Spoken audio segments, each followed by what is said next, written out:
Are footballers getting the help they need from their players' union? Recent reports would suggest not. Luke Dennis investigates what's going on at the heart of the organisation. Protect, improve, negotiate. That's the role of the Professional Footballers Association, otherwise known as the PFA. Gordon Taylor at the PFA, he is the fattest cat. He must go if the PFA is to serve its members. Headlines across the back pages over the past week have damningly spoke about Gordon Taylor. The PFA's chief executive came under fire as his salary revealed he is currently the highest paid union official in the world. Whilst the association has been criticised, some ex-pros think the organisation is still successful. Oh, what a goal! Matthew Letizia! I think there is starting to become a little bit more help for these guys. That was Southampton legend Matt Letizia. I think there is a little bit of a social responsibility there to come and try and help these guys out. But certainly there have been players in need who the PFA have helped. But like you say, there's also stories of players who probably could have been helped a little bit more. In recent years, the PFA have struggled to deal with big issues within the footballing world. Their near silence on dementia is deafening. Havant Waterlooville midfielder Andreas Robinson is one of many players who believes they have to do more. Went through obviously a dark time, really obviously negative thoughts, all those sorts of things. And you bring people at the PFA, welfare helpline, 24/7 helpline, all those sorts of things. Obviously they pick up the phone, but you need people to be doing things. Alongside helplines, the PFA also put on counselling sessions. But like many things within the organisation, Robinson thinks it doesn't go far enough. I know a player who's been to sort of those counsellors, and after, I think you get 8 sessions or something paid by the PFA, so obviously it's good financial help. But after that, the PFA haven't contacted him just to see how he is. Gordon Taylor is currently paid over £2 million a year. While he has successfully established pathways for retired players to get suitable education and made sure that they get the best physical nurturing, there are big gaps in his achievements. Taylor has finally agreed that a full and open review of the association is necessary. Chief sports writer at the Daily Telegraph, Jeremy Wilson, has his doubts that the 73-year-old has his priorities straight. Organisation that's bringing in between 26 and 29 million, depending on the year. Each year you would kind of expect it to be able to point to some good things. I think the issue is, are the members getting anything like value for money, and are the priorities of what's being spent correct? I think that's the big issue, really. With football constantly evolving, the PFA desperately needs to develop too. It hasn't done that. After 37 years of service, could this finally be the end for Gordon Taylor?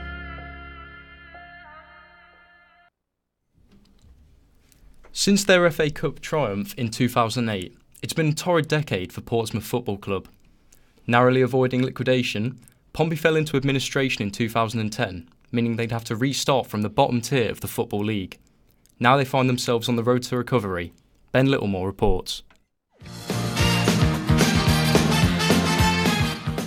And Portsmouth have won the FA Cup for the first time since 1939, and Harry Redknapp has led them into Europe for the first time.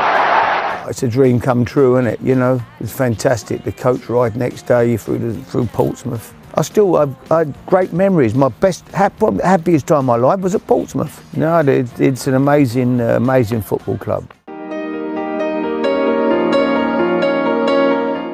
Portsmouth in the process of becoming the first Premier League club to go into administration. Administration, 9 points docked, a very uncertain future in the Premier League. And now, Chief Executive Peter Storey will leave when administrators sell Portsmouth. The High Court has heard that the club owe around £4 million in their most pressing debts. Portsmouth have opted to go into administration.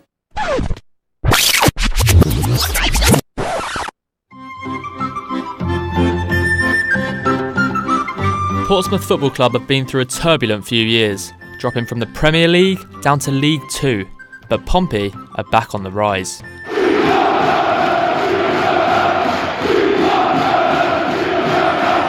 Promoted from the 4th tier back in 2016, Kenny Jackett has led Portsmouth to the top of League 1, 17 games into this season. Pompey centre-back Christian Burgess, who has made over 100 appearances for the club, believes Portsmouth are too big to be outside of England's top 2 leagues. So it's a massive club, got a massive fan base, and now it's got some really good backing, so it certainly deserves to be a club in the Championship for sure. This season I genuinely feel like I've got a bit more energy every day in training. I'm enjoying training a lot more. American businessman Eric Eisner took over as director just over a year ago. He says that the building process is going surprisingly well, and Portsmouth are making great progression. We're pushing everything as much as we can on all fronts. I don't think we really had expectations of how quick things would come together. I know everybody is working really hard to make everything happen, from the players, the lads on the pitch, to the front office team, to people redeveloping Fratton Park. Support has also been vital to the rise of the Blues. Pompey correspondent Neil Allen told us the fans at Fratton Park give Portsmouth the base to climb back up the leagues. Pompey don't rely on things like clappers to make noise and explosions from fireworks. Pompey's atmosphere is genuine, it's natural, and they don't need gadgets and gizmos to try and generate that. It's all about fans attending games, generations of families attending games together. The South Coast Club is certainly on the up. Only time will tell if they can continue moving forward and maybe recreate those memories of that FA Cup winning team of 2008.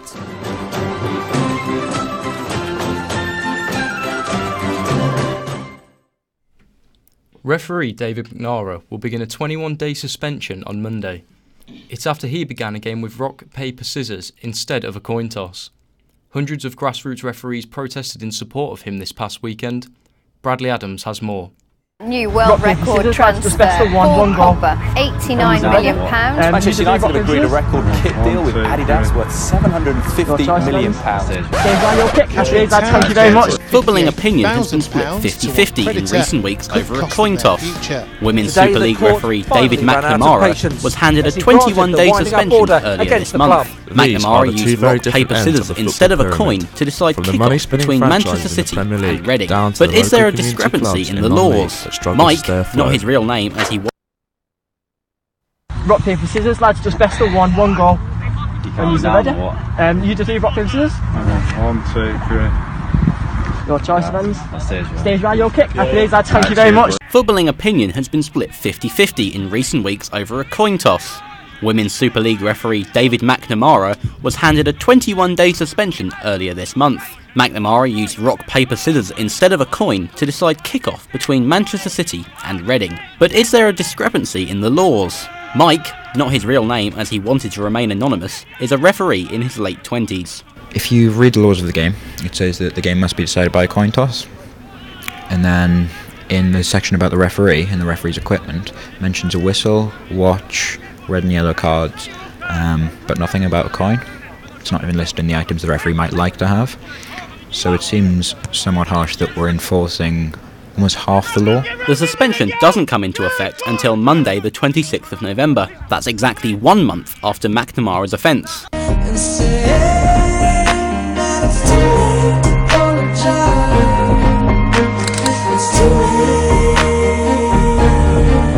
McNamara accepted a charge of not acting in the best interests of the game, but do football fans agree with the FA's decision? I think it's bureaucracy gone mad. To be banned for doing something like that is an awful decision. He showed a bit of initiative, but why couldn't someone just go over to the crowd? You got a coin, mate? I don't really understand why he got banned. I don't see the sense in it. I think he's lucky to get off of that. I think it was not good enough that he didn't have the right equipment going into the game.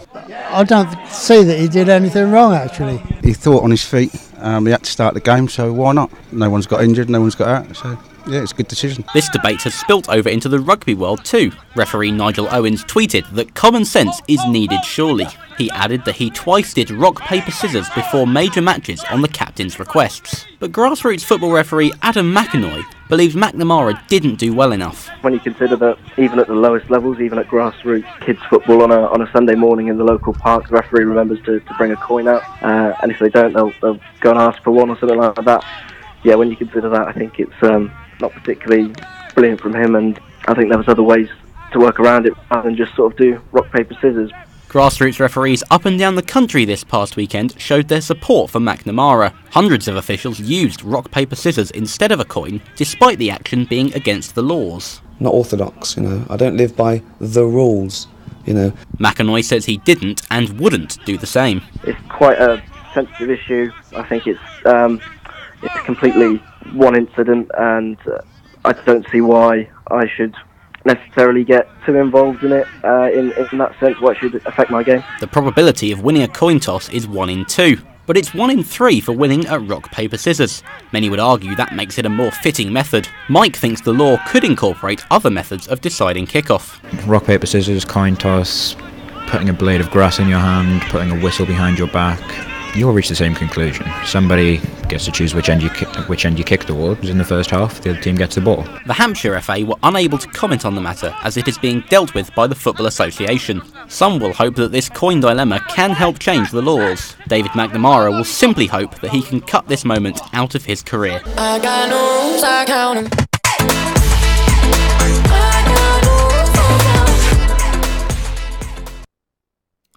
We apologise for the technical problems earlier, but switching ends now, does the future of tennis look bright for Britain? Jamie Spore reports. He's there. Straight sets again. Wimbledon champion again. A supreme performance. A first-class tournament. Andy Murray. Jo Konta with the biggest title of her career at the Miami Open, and now also at a new career high. 6-4, 6-3. In 2013, Andy Murray was Britain's first male Wimbledon champion since Fred Perry in 1936. Virginia Wade was the last female British winner at FW19 in 1977. 2016 was Jo Konta's breakthrough season as she rose to 4th in the world and got to the semi-finals at the Grass Court Major.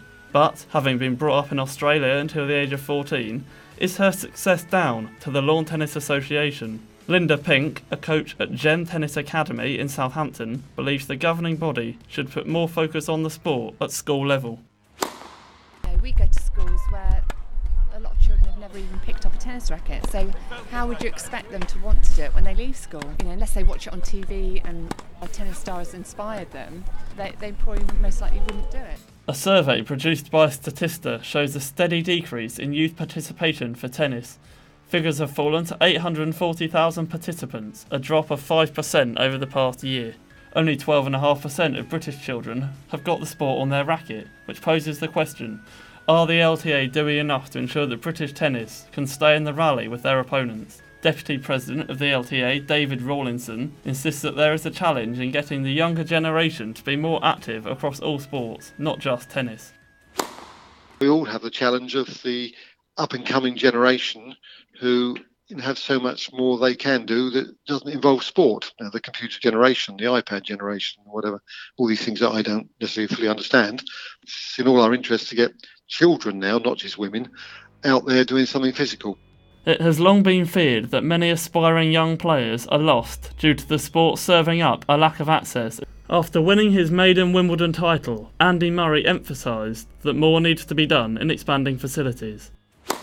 Yeah, I mean that's really one of the most positive things that you can do with your career. I mean, I hope more kids start playing tennis. For that to happen, there needs to be all the right facilities. It can be argued that a lot of service will be needed to ensure that British tennis reaches match point. Hopefully there will not be another wait of 77 years between British male Wimbledon champions. With its mega crowds, bright lights and catchy music, are the ATP finals the future of tennis? Joe Glanville reports.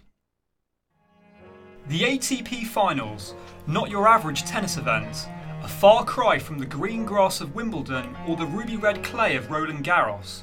The 10-year-old indoor tournament, which pits together the world's top 8 seeds, has its own image combining lively crowds, punchy music and flashing lights. Dominic Thiem!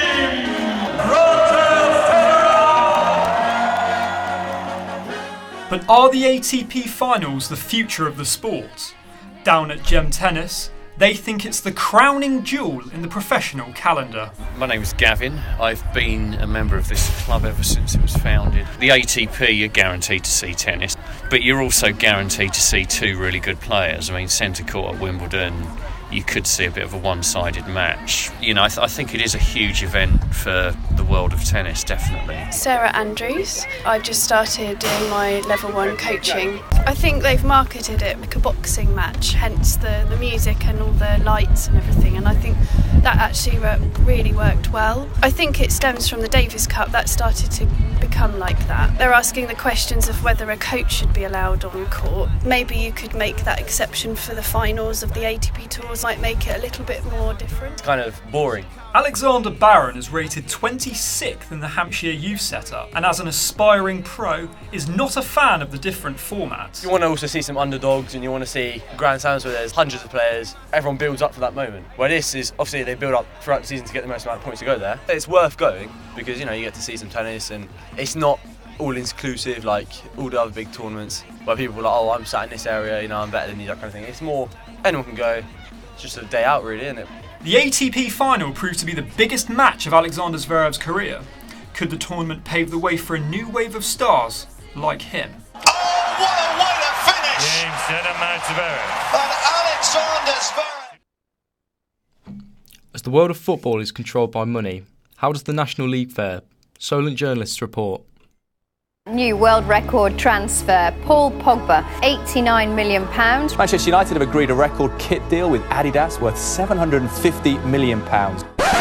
Kettering Town's debt of £58,000 to one creditor could cost them their future. Today the court finally ran out of patience as he granted the winding up order against the club. These are the two very different ends of the football pyramid. From the money-spinning franchises in the Premier League down to the local community clubs in non-league that struggle to stay afloat.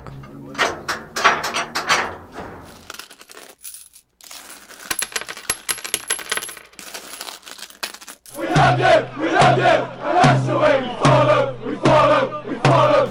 You support the effort. Below standard pitches and poor quality facilities are just a couple of the problems that non-league and grassroots teams face every week. Towards the top, the issue is not shared. Instead, outgoing Premier League boss Richard Scudamore will receive a £5 million leaving gift. That's £250,000 from each club in the league. My name's Kieran Maguire. I'm from the football industry group of the University of Liverpool, where I'm a specialist in football finance. It has also been announced this week that the EFL has agreed a new £595 million TV deal over 5 years with Sky Sports. So back to the expert to explain. That for midweek matches, fans will be able to access any match that they choose. Clubs in the Championship will receive more money from Sky. The Premier League TV rights have inflated from £670 million to £5.14 billion during Scudamore's reign. To put this in perspective, Thatcham Town FC only received £30,000 from winning the FA Vase last season. This hints at how wide the gap is between the top and bottom of English football. Back in front here, they're back on top of the table. Hawks 3, Concord 2. Debates are underway in the football world on whether the vast amounts of money at the top should be invested into the bottom of the pyramid. Let's pick up the phone and ask some local chairmen what they think. It's Wayne Mew and I'm chairman of AFC Tottenham Football Club, and then to ask for another £250,000 per Premier League club I think is disgusting. Trevor Brock, I'm a director and the club secretary, having a Waterlooville Football Club. They pay him what they think it's worth, so I haven't got a problem with what they do with their own money. Paul Kelly and a chairman of AFC Portchester. We're craving for at the moment is a 3G pitch. That's where our next project would be, and we're trying our damnedest to raise the funds. These thoughts are echoed by senior writer at the non-league paper, Matt Badcock. But he also acknowledges the Premier League's current contributions. A Premier League club or anything like that, they shouldn't be having to bail out those sort of clubs. That's their financial mismanagement is a different thing. And they've given a lot of money over the years, and you can't argue that they don't. Whilst football's elite get richer and richer, it is questioned whether they can do more to help those at the foundations of English football. If only Robin Hood was around to even things up.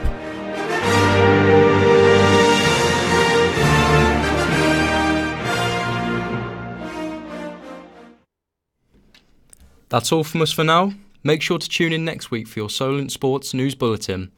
Or you can keep up to date with our website, solentjournalism.co.uk. Goodbye.